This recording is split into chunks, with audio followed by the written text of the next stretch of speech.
Is Meta doing enough to stop kids under 13 from using Instagram and Facebook? No, it's not, according to the EU.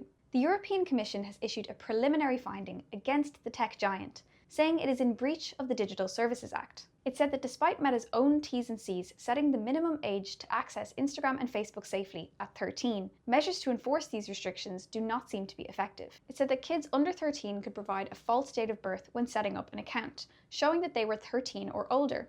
It said Meta did not provide effective controls to check the accuracy of a date of birth, and tools for reporting minors under 13 were difficult to use and not effective. Meta says it disagrees with the findings, saying it is clear that Instagram and Facebook are intended for those aged 13 and older. It says it does have measures in place to detect and remove accounts from anyone under that age. Today's finding comes amid a growing and worldwide move to limit social media access for younger teenagers. Here, the government is developing a digital wallet, which will verify a user's age based on their PPS number.